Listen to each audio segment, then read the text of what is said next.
Okay, so the main goal of this panel discussion is to kind of have like an overview of different areas, because everybody here kind of work in a different point of view on biological foundational models.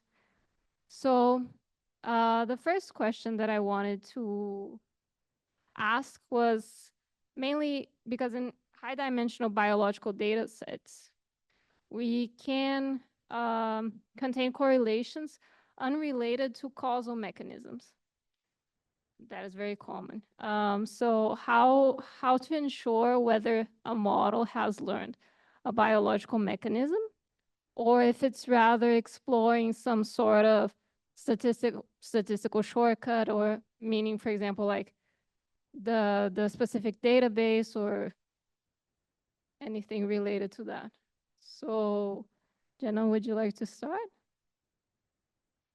Thank you. I think this is a variant of the question for one of the most important questions for the field, and we struggle a lot with this. One way that's used in practice is to sort of take out a whole area of biology from the training data and see if the model can then generalize to that completely unseen thing that we know. But you do need some sort of ground truth in order to test whether your model is learning the ground truth. So that's one way to sort of test whether it can learn a completely unseen ground truth, but we actually have the ground truth. I think, yeah, maybe I leave my response at that and hand over to other more experts on this topic.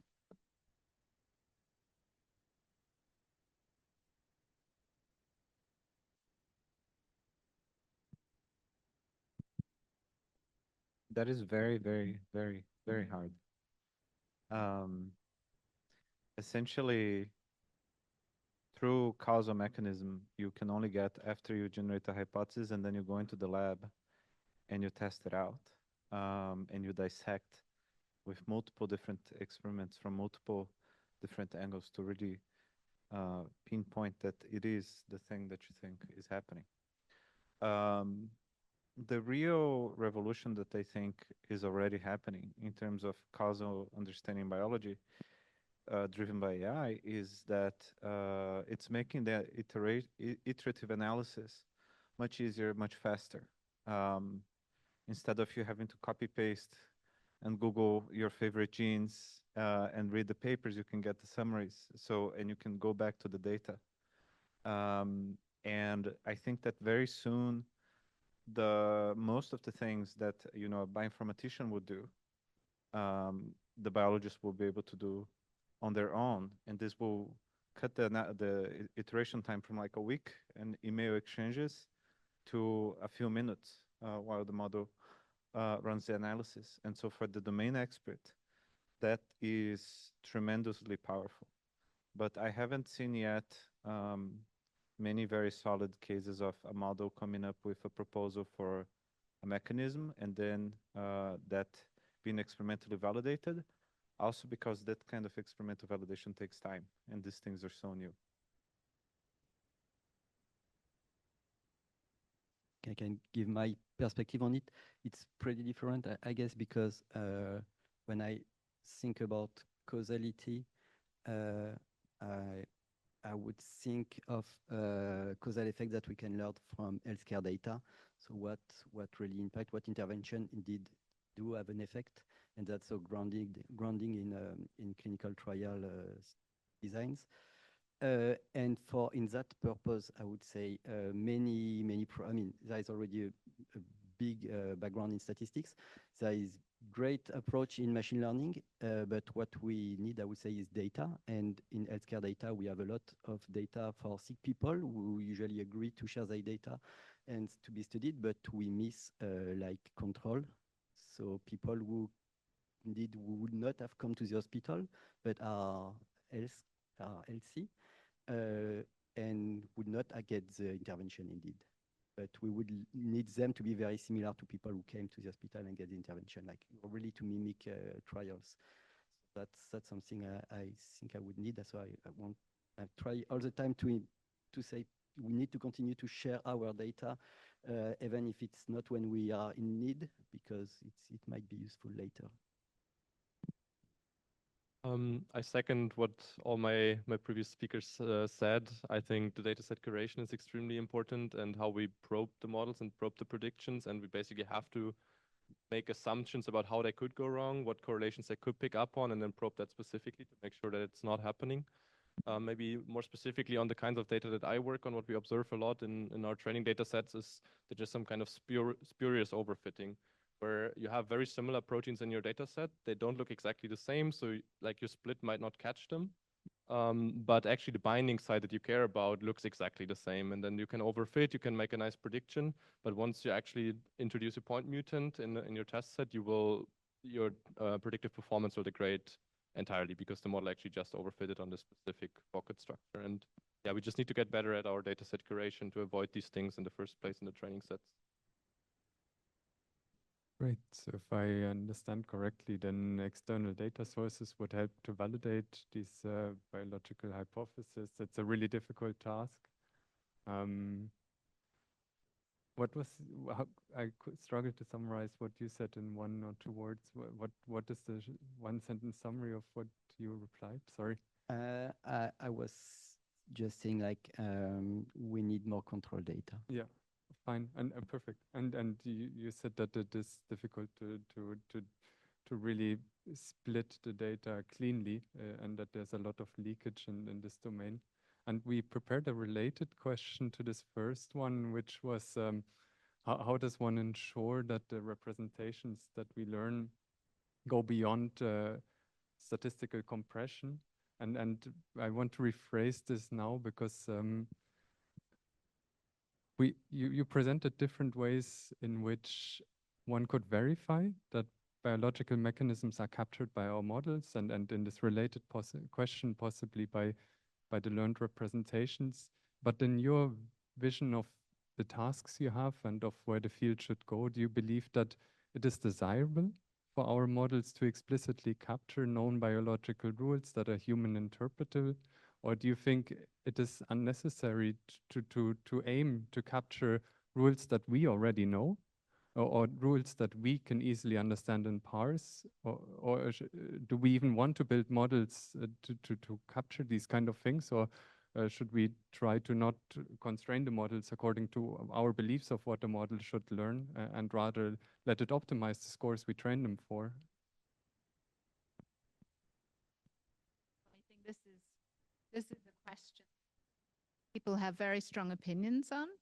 As a kind of camp, who cares about what humans have thought before? The AI models will gain all the best insights, and all we have to do is feed them more data, and then they will spit out the truth about biology.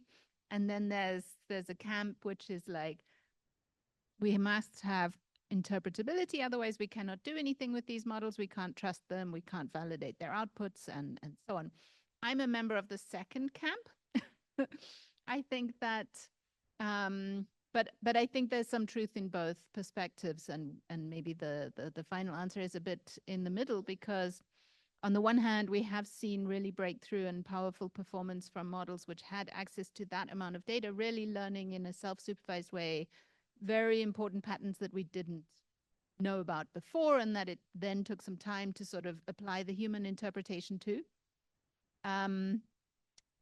But on the other hand, the whole process is a little bit lost if we cannot gain value from it. And I still not entirely sure how to gain value from it if we cannot bring it back into the human.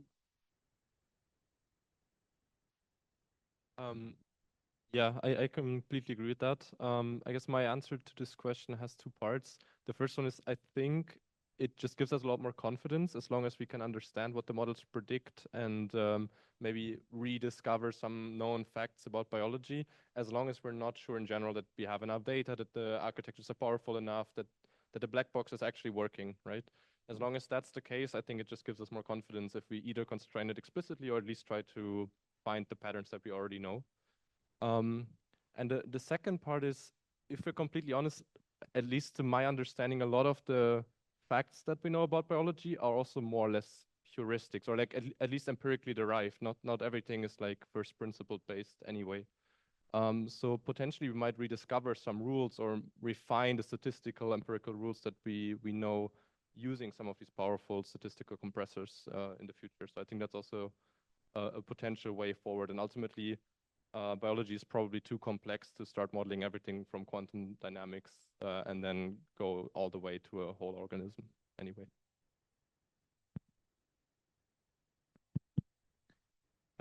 Yeah, my feeling is if you go read the literature, you always find conflicting things. So a biologist is never too sure about what they know, and they're always eager to have it appended.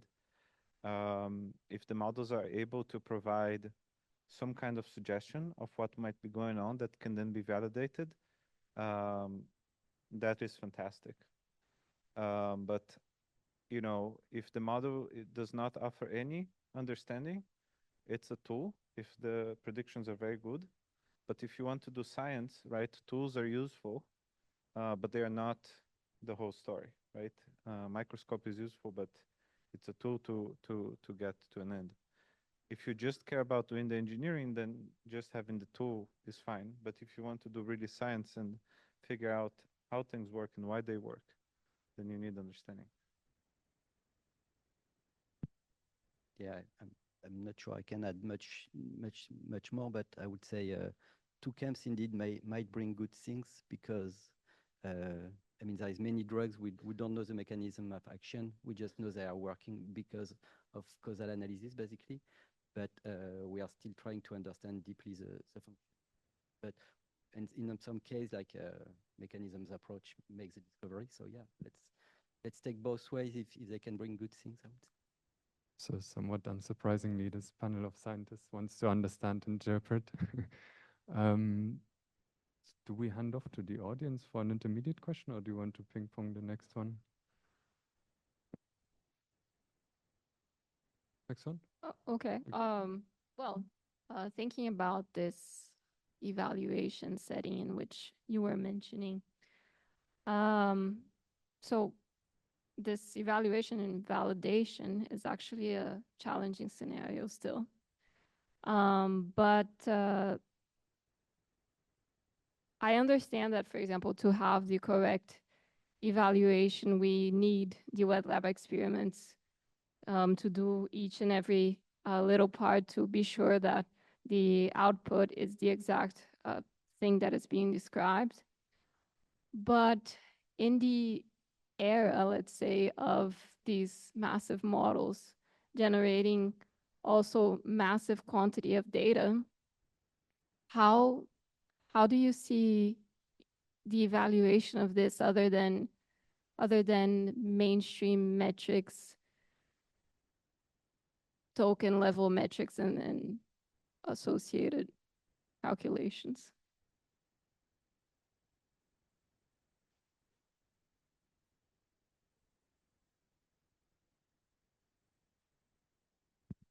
Like, for example, what do you guys would use as an evaluator if you don't have the wet lab experiments in this sense to be able to say this is valid currently?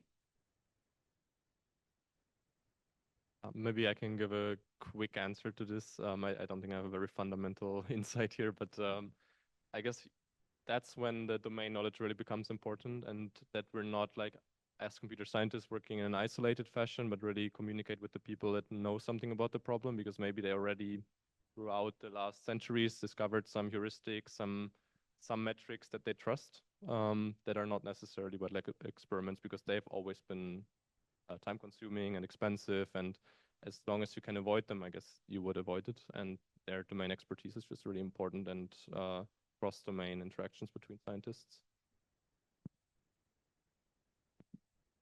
So I think I agree about that. I would add, I think that evaluation of these large models is a very multi-layered thing. And what came to my mind was an analogy of this drug discovery funnel that we had on the screen a few times today, where you have, you know, lots and lots and lots of stuff that's going on at the beginning of the process, which is fully automated.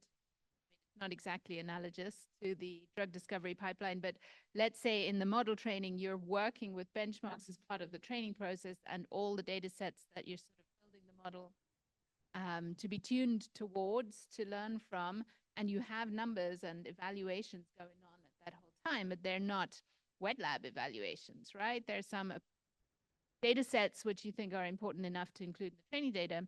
And then you're sort of, okay, now I've got this model in this first phase, I'm going to select out some specific tasks I want it to be particularly good at, and I'm going to do some more detailed evaluations, but probably still in an automated way with existing data sets. And you sort of narrowing in as you go on and becoming more and more confident about the capabilities of the model that you've got. You narrow in until you get to the point where you are making hypotheses which might warrant the expense of new data generation, right? And you would need a lot of evidence before you get to that point to sort of support the investment of doing that last expensive part, I think. But I do think that there's maybe more to be said about the evolution of evaluation in general.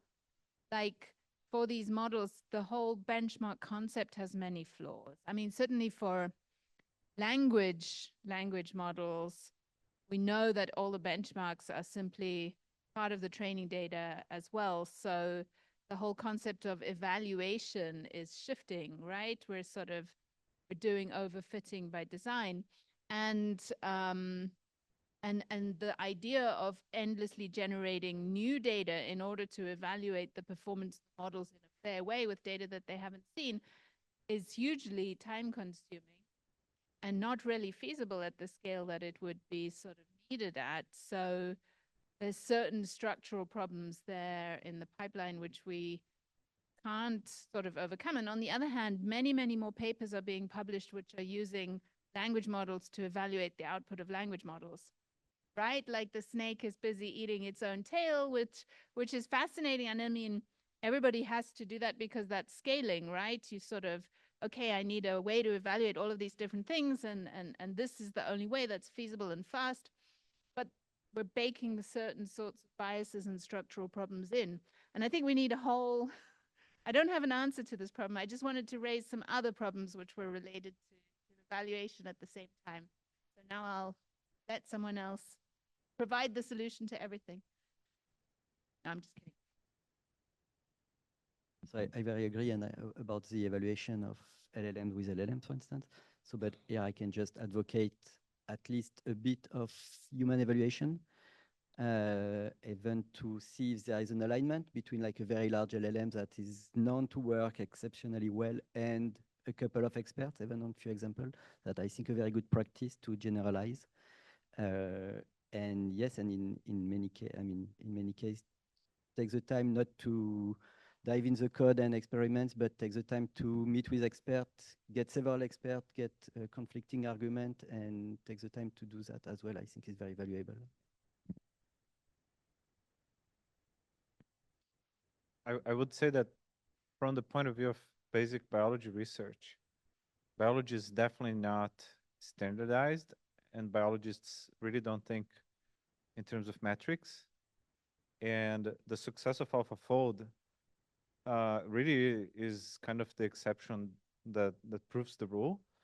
You had a huge community of people that agreed on this is the problem, and these are the metrics of how we know we solve the problem. And we have this fantastic ground truth, which is protein structures. And we even have, a competition every 2 years about who can score better on that very specific problem. And we have a database, the protein data bank, of the ground truth that we can use to train models. So that was the absolute best case scenario for machine learning approach to make groundbreaking change in biology. This is not to say that you can't do that again, but you kind of need these ingredients of having a good database of standardized data that serves as close as possible to the ground truth, and metrics that make sense. And in most cases, you don't have this database, and you don't have metrics that make sense. What you have are people that are looking at problems and saying that's funny. I wonder how it works. I wonder. I have an idea of the mechanism, but you don't have um, the standardized data and the metrics.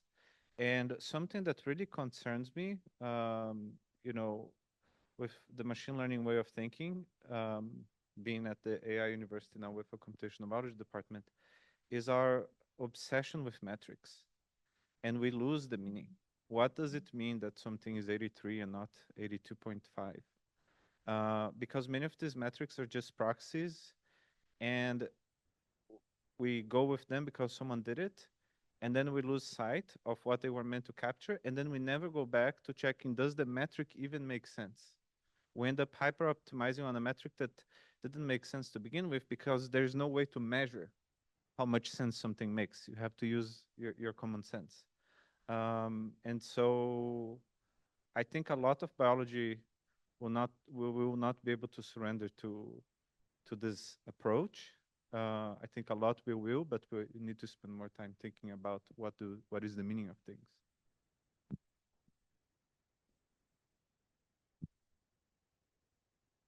Unfortunately, my role is not to provide the answers on this panel, but I just want to re-emphasize that this question is rather important in my opinion. I mean, I feel like in deep learning, we are very comfortable optimizing proxies because all of us optimize differentiable losses and measure performance often discrete metrics like accuracy. So to some degree, no matter what we do in deep learning, we optimize proxies and evaluate something slightly different. To us, this is comfortable, but here the setting is rather different, right? Because wet lab experience are much slower. We're not calculating discrete and continuous scores immediately, but rather the proxies we calculate might be weeks away from any real score. And I hear from larger teams in industry that they get constant feedback from biologists and chemists every few days. And they're moving away from this idea that we love so much in machine learning, which is we fix a benchmark, we fix a score, and we all rush this benchmark and optimize. And I think this idea of how do we evaluate the work we do, how often do we evaluate the work that we do, and how comfortable are we changing direction, and what we're evaluating might be with us for quite a while. Unless you guys have some passing thoughts on this, we wanted to switch gears with the next question. No. Okay, and with this next question, I wanted to specifically try and explore your emotional state a bit, Arne. Uh, I mean, since you spent the last year finishing your PhD, but also working on a startup, I wanted to ask whether you could share a bit on what your experience has been in creating this startup. What were the main problems? What are the main current needs? And maybe if you could present this in the context of how well has a PhD education prepared you for these problems?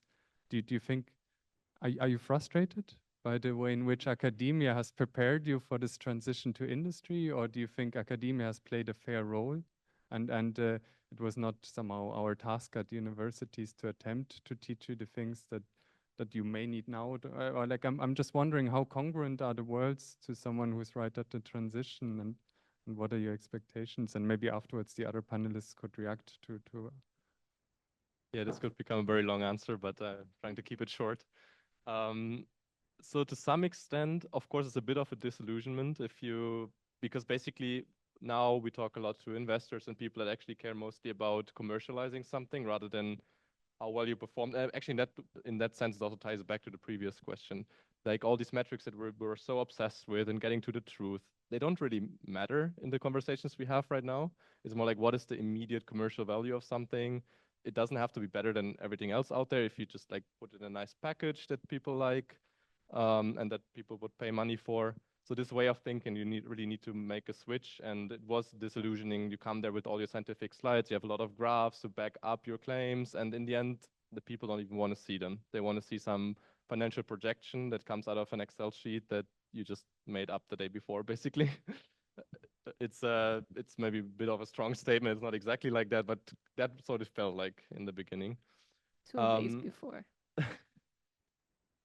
But still, there's a lot of transferable skills, I would argue, because thinking about problems deeply and like actually trying to find the root cause of something is still very important. Um, Even potentially more so than in academia, I would say, because at the end of the day, in academia, I feel like you can get stuck in your tiny niche and really overthink one problem to a large extent. But this just doesn't fly if you go to industrial partners. If it's a non-problem that you're tackling, people will lose interest extremely quickly. And so you actually have to question yourself all the time, am I working on the right problem? Which maybe we should actually do a bit more in academia sometimes, just spend more time thinking about the problem we want to work on rather than just diving into the theory and all the benchmarks and model development. But still, it's a skill that I learned throughout my PhD a little bit, and now I'm refining that in this new experience. There is stress resistance. There is being able to communicate, giving presentations, writing up your thoughts, having a coherent plan. All these skills are very transferable and important both in academia and in the limited industry experience that I have now. So I don't sense so much frustration. You're No mostly frustration, no. Okay, It's wonderful. interesting to learn new things. Do you have reaction? I can add a little bit to that. First of all, the second, everything you said. When I was finishing my PhD at Caltech, I got swept into a startup that didn't exist, being funded by Sam Altman to make people live longer. First he put $30 million, then he put another 150. Because I was working with single cell, and it was the hot thing in 2020, 2021. Everybody wanted it, and it was, the flip side of that. So you're not worried about the money, you're worried about the other things. And then I went to work with friends from Caltech that were back into we need to worry about money and investors. So two very different perspectives. But I want to say the things I realized going through startups that you don't learn in grad school, if I were to summarize. The single most important thing that I learned very early on in startups, having all the money in the world and trying to do some technical challenging bio thing, is that people are the most important thing. And graduate school doesn't prepare you for that, because graduate school typically trains you to work alone, very deep, isolated in a problem that is just you. But that's a mode of operation that is very important to be able to work that way. But you, in most organizations and in most of life, you're not going to be working that way. You're going to be having to work with other people if you are to do something greater than yourself. And for a company to be successful, you need to bring in very, very good people, and you need to be able to put these people in the right places, that they can work well together, that they can do their best work, and you need to be able to assess people that you're bringing in the team.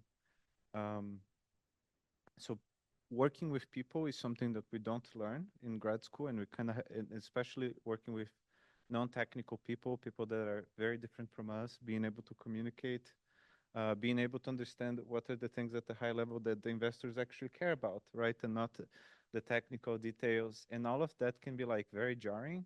And for me, coming out of Caltech, which everybody's just like super deep into their problems and doesn't care about anything else, it was almost traumatic, like being yanked from the bosom of paradise and tossed into like the turmoils of havoc. So yeah, I will leave you with that. People are the most important thing. Learn to work with people that are very different from you, is the most important thing to be successful in a startup, I think. It's a wonderful thing to say at a multidisciplinary symposium. Thank you very much. Adrian and Jenna, or not everybody needs to comment on every question, but yeah. Yeah, I think I don't have much to add to these interesting experiences. I never went to any startups after finishing grad school. I just wonder if the best students, well, best is an evaluative term, but let's say it also helps grad students to be able to communicate to anybody. And that's a skill which maybe we don't foster enough, actually.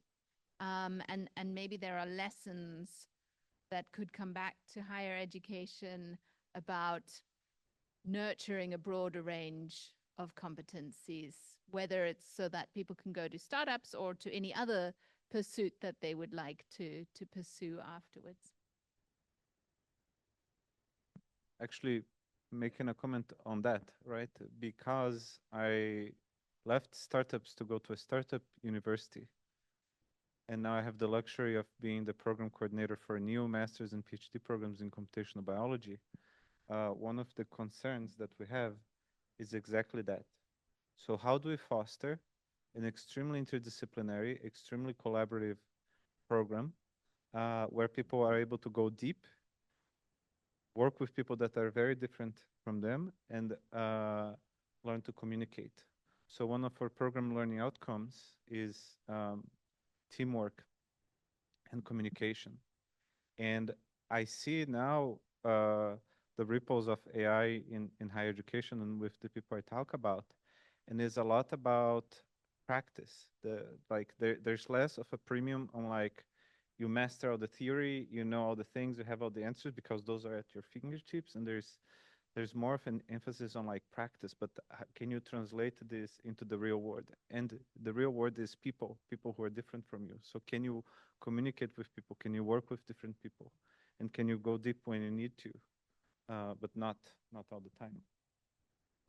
This allows me to ask a rather hard question. Like, did you figure out concrete ways in which teamwork can be achieved? Because I think we have standard answers in academia, like regular small-scale seminar sessions, maybe mixed offices or poster sessions. But do you have a did you already develop a plan in which I mean I guess you're setting up the program, so it might not necessarily be fully finalized, but do you have some idea of how this could be set up? I find this very hard. Yeah, it's extremely hard. I do have some concrete examples from a course that I developed and taught in Introduction to Single Cell Biology and Bioinformatics. This was a research-based course, so students had to develop a research project working with real data in a team and open-ended, right? And so the point of the course was to make something that was as close as possible to working in research. So naturally, it has to be open-ended, and it worked really, really well. But I need to give you some caveats in that our students were all graduate students, highly motivated for the course, that had good machine learning background, no biology background, and wanted to learn the biology, right? I would say that some essential ingredients for success are you need to have regular feedback. The closer the feedback is, the better. Otherwise, people go in a certain direction and they never come back. You need to have a good eye for when things are falling apart in teams. We had another experience with undergrads for the startup course where a lot of things fell apart, but that is also a learning experience, right? And you need to have people, and this one I don't know how to get around. You need to have people that are highly motivated. Because if you have people that don't want to do the work, you can just get around the work and do the bare minimum and turn in some problem set generated by ChatGPT, and you get a passing grade, but you don't learn anything, right? So you need to have people who are motivated and who want to learn. This one I don't know how to get around, and this is something that's changing in assessments. It is making me think that maybe we need more hackathons for PhDs where they work short term in teams on interdisciplinary problems, and maybe they get to know each other better. In my understanding, hackathons are currently mostly organized for master students, and maybe at a research scale hackathon could be a valuable contribution to department life or to gain such skills. I'm not sure. Yeah, very interesting. And there's always this issue within academia itself, motivation, especially. But I don't know if anybody wants to make any further comment on this? Otherwise, we could open the questions to the audience. Does anybody want to ask any question for the panelists Or comment on any of the questions that were discussed.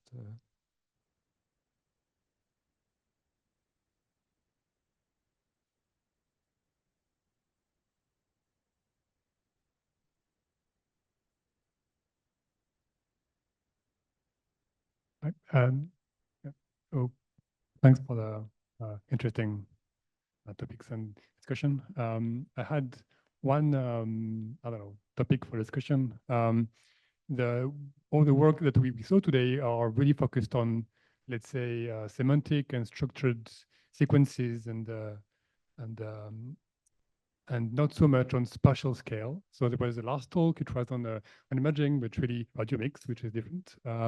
But on biology at all scale that we covered today, there's also the spatial information that are interesting. So cellular and subcellular and tissues. And so how does that fit into the generative models that we saw today and that we can work on? How do we include space into those things?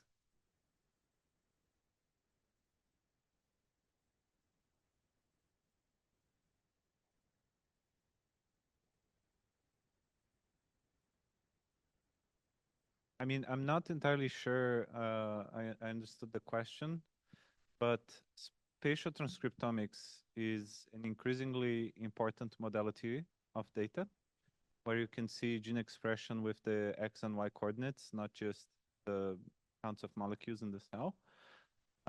One of the challenges with spatial data is that you have to slice the animal. So you typically only get it for animal models or when you are able to have a biopsy. I think from a practical standpoint, it is revolutionizing cancer diagnostics because they're now much, much better. And this is already being used in practice. But I'm not sure I followed maybe the first part of the question. Yeah, I guess that's the one type of data which is at the scale that we need to have generic AI models in biology, in transcriptomics. But there's other in the to say it otherwise, the GenAI models in biology to be applied in practice to solve biological problems will need to be applied at the level of single cells or single problems and might be tied to specifically what space or proteins bound, where they meet, where they are produced, especially in the cells, how they are made. And that's a kind of place where there is more mechanistic models. And for now, we haven't found a way that I know of to have generic models at the scale that we have seen for single cell RNA-seq. So I'm just wondering if there is a way out or not yet, I guess. You mean to make models that work with spatial data that derive some kind of mechanistic understanding of the biological process that's going on? For example, yeah. I think we're pretty far from that still.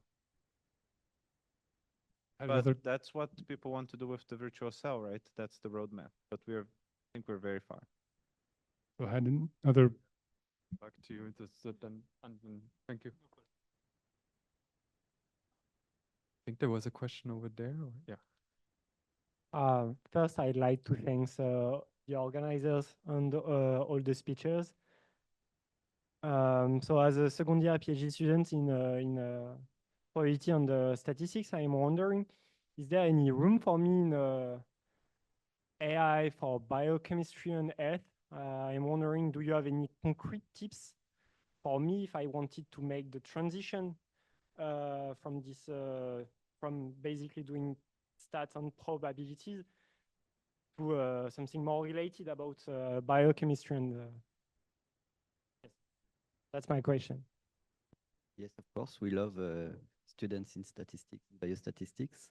No worries. No, there is plenty of things. I can develop a bit. Like a big half of the group I'm in is doing clinical evaluations. So the design of methods for clinical evaluation. This is particularly relevant for whatever device can include AI or data, set of data, which is fundamentally different than whatever medical device that is fixed, or a drug which is fixed for once and will not evolve. If you have a model that you train on data, you can imagine you training and change the model. You want to evaluate that, for instance, constantly over time. So you need like appropriate to evaluate that. There is context in which you have, I mean, that has been mentioned several times, in which you don't have the data which are perfect to learn something, to learn some type of knowledge, like you have really sparse data, you have very little data or noisy data, and then you can have like statistical methods that can help inferring from other spaces, or I don't know, populations. And I like biostatistic backgrounds are very good for that. I would add that I think actually the statistical training allows you to understand sources of bias and variability in data, sort of a distributional way.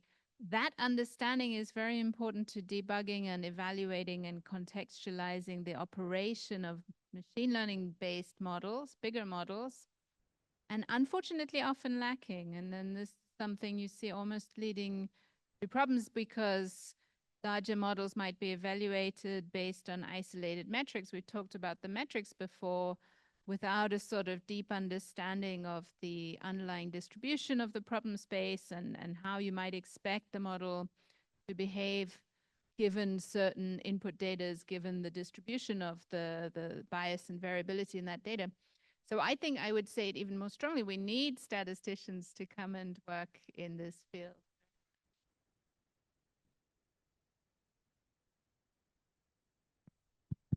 Maybe I'll just add to that from another point of view. My main tip would be get fascinated by biology. Get really enthralled by something that you're like, whoa, really?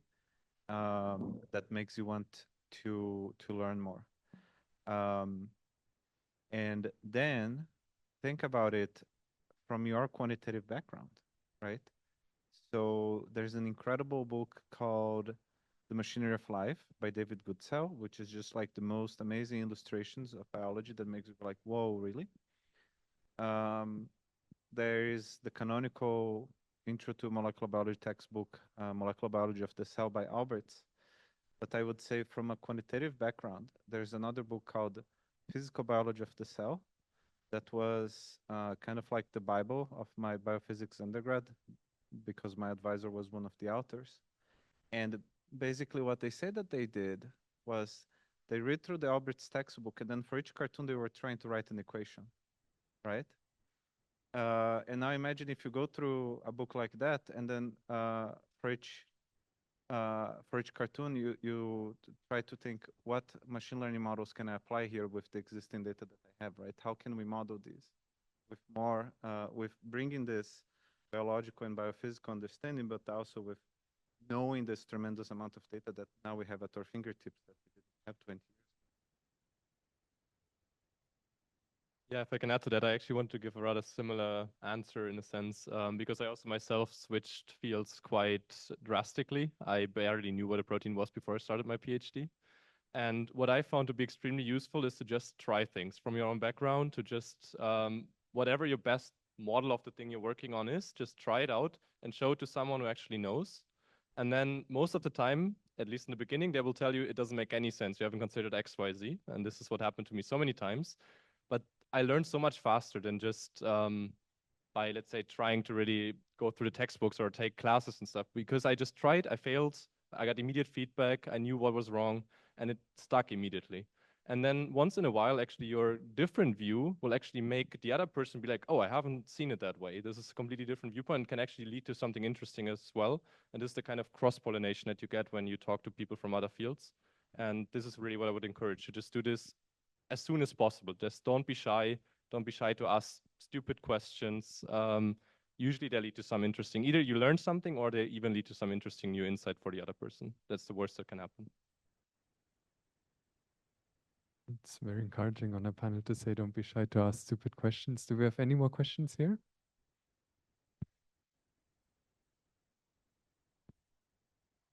Thank you for the talk. You talked a bit about this, but now with the rise of generative AI, we can see, for example, with ChatGPT, new kinds of trials opening about the responsibility of the algorithm. And in health, I feel like it will be an important subject with algorithm playing per se with life of people, and sometimes this algorithm are non-deterministic. And I wanted to ask you if there is, as of now, methods built to evaluate health algorithm and health AI algorithm, and which kind of method is it? Thanks.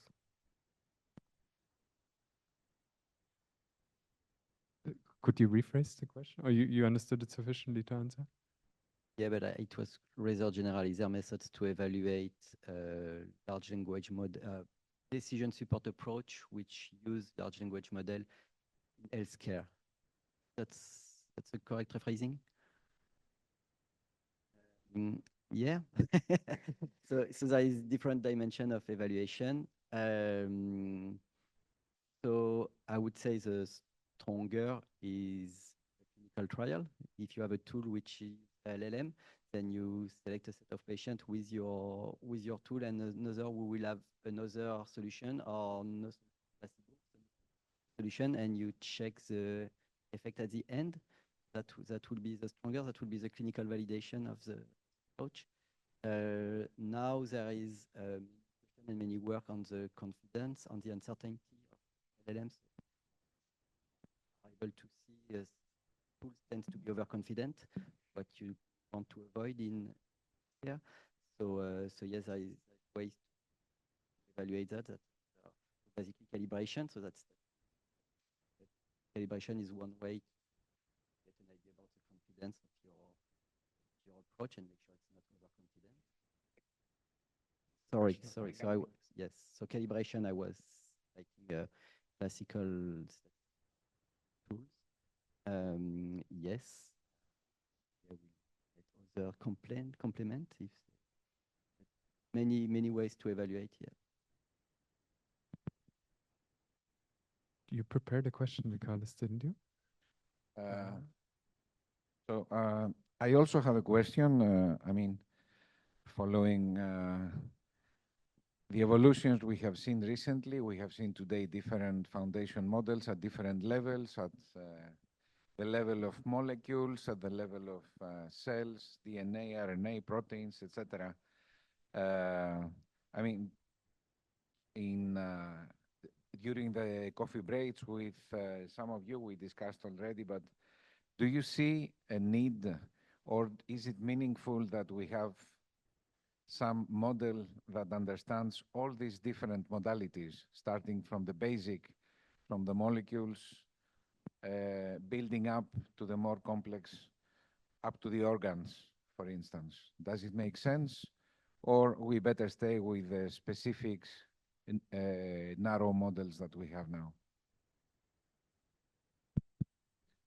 I think it makes sense as an idea. I think we're very far from getting there, primarily because we don't have enough data in all of those modalities to feed the models architectures that we currently have. I think we might be able to make that happen faster by incorporating some of our knowledge into these models, but also allowing them to learn different relationships. But I don't think that in the next 10 years, for example, with the technologies that we have, we would be able to generate enough data to make that come true with the approaches that we have. Using the approaches that we currently have, we need new data generation technologies to generate data in all of these modalities at the scale that is needed for the models at like 10 or 100-fold more data, and to measure the things that we can't measure. For example, we don't measure the glycome, which is the sugar modifications in the cell. So I think it's good as a blueprint of like we could do this one day. I think there's a little too much excitement that we can do that in like 5 years. Yeah, I would agree. I think it's a nice goal to have. But right now, my feeling is that we don't have yet a good enough understanding ourselves to build the systems that would be able to reason across all these scales. And we might get tricked a little bit by the success of large language models because there's so much data out there. And the tasks that they're so good at now, like coding, is especially the stuff that we've been really good at depositing in a structured way on the internet. So clearly these models have a lot to learn from, and they get all the best practices out of there, and now we get impressive results. But our understanding of biology and our way of storing the data in biology and unifying it is just not at the same level. So I really highly doubt that the systems trained right now will achieve similar performances. I think I totally agree with what has been said. I would just add that alignment itself may open up possibilities sometimes that you can sort of percolate information from one layer where you have more data to another layer where you have a principled method for aligning to this other layer, but less data in the other layer. But they can also be losses. So you could sort of lose your signal in a sort of nonlinear way across this translation process. And I think these aspects of the problem, what will be gained, what will be lost, are still empirical questions. This is one of the frontiers where the research is at. If we put the different biological layers together, do we get more than the sum of the parts? Some papers have claimed the answer was yes, but those models often are not fully openly available for other researchers to evaluate against a wider range of tasks. And yeah, the jury is a little bit still out, and we are working in, people are working in this space. So it's yeah, I would agree that it's not something that will be a solved problem anytime soon. It's just much too complex. But there may be exciting advances. Do you guys want to comment further on this question? Because in that case, it's 5 p.m. To me, the panel discussion feels somewhat unfinished, which is quite good because the next part of the program is cocktail and posters. Those should be very conducive to further discussion. So I propose that we localize the discussion now and we message pass information in the atrium outdoors. Before doing so, I agreed to briefly close this lecture hall part of today. So I want to warmly thank all the speakers and panelists that contributed to today. I personally was impressed by the large role that generative AI is already playing in health and biology, by the diverse applications and the impact that it might already be having. I was somewhat surprised by how often I kept seeing the word transformer pop up. I would be extremely excited if in 5 years we have the same symposium and we are discussing deep learning architectures that are much more specific to the biological contexts, and we are not borrowing tools from general machine learning and changing the loss functions or the training paradigms, but rather we are developing new models. But maybe that's just me projecting my own research interests onto this domain, but I very much enjoyed the talks. And at this stage, I also very much ought to thank Leila, Kenza, Marine, and Morgan, who organized this event in an extremely professional manner. They were behind the scenes, constantly present today. They organized this room. They organized really everything. They advertised this event very well. So thank you very much for making this day possible.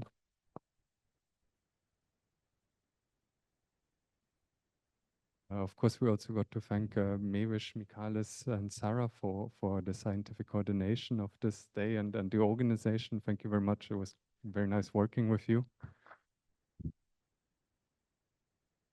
And I want to, let's say, give a last word. It was a somehow optimistic message by the panel at the end that the AI has not taken over yet, okay? So that we have a lot to do to produce more knowledge, to do more efforts.